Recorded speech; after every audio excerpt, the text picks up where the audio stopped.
আজ শুনলাম রহিম বক্সি মহাশয় বলছেন ওই শুভেন্দু অধিকারী যদি আসে মালদাতে তাহলে নাকি উনি শনাক শনাক করে দেবেন, তাই তো?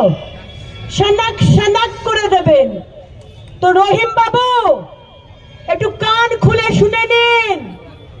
রহিম বক্সি, আপনি তো বিধানসভার মধ্যে আপনার তো মুখ খুলতে কোনোদিন দেখিনি, চুপ করে ভালো মানুষটির মতো বসে থাকেন। মালদার জন্য তো একটা প্রশ্ন কোনোদিন করতে দেখিনি।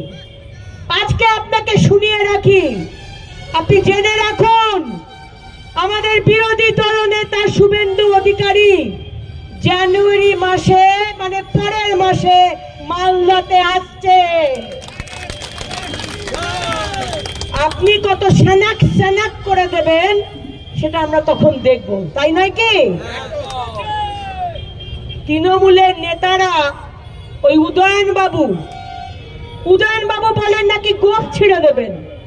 আচ্ছা কি দোষ করলো গোপ বলুন তো? একজন বলে গোপ ছিঁড়ে দেবে, আপনাদের রহিম দাদা বলেন দাঁত ছিঁড়ে নেবে, আর আপনাদের ওই কি নাম ওই গৌতম দেব তিনি বলেন জিভ টেনে দেবে।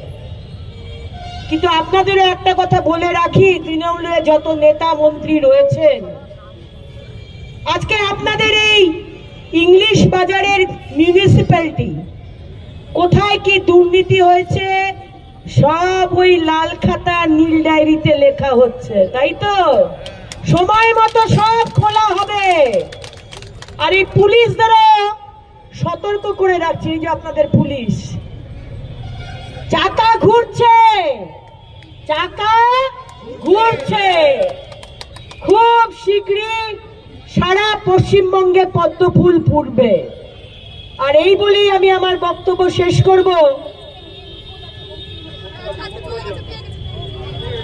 তৃণমূল যদি মনে করেন যে আমাদের ভয় দেখিয়ে আমাদের ভারতীয় জনতা পার্টির কার্যকর্তাদের কেস দিয়ে বাড়ি ভেঙে লুট করে, এখনো বলছে 3টে মেয়ে নাকি নিখোঁজ এখনো অব্দি কোতোয়ালি অঞ্চলে, মহিলাদের ওপর অত্যাচার করে আপনারা পার পেয়ে যাবেন, তাহলে ভুল ভাবছেন।